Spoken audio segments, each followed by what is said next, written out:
Theatre Center Manipur na sinduna ngasi Manipur Theatre Day thouram MDO Hall da pangthokhare. Hiram asigi matangda paudam ama.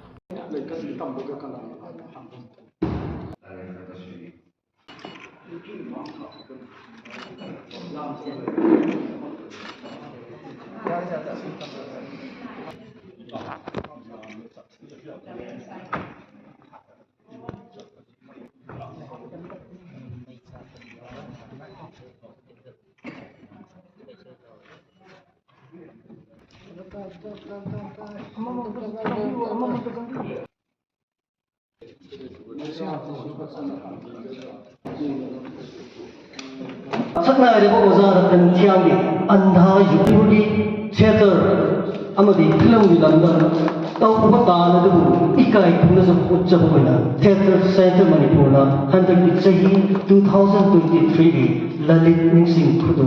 ikai thuna jariba professor maying bam case award hoina 10,000 ai theater center manipur kamja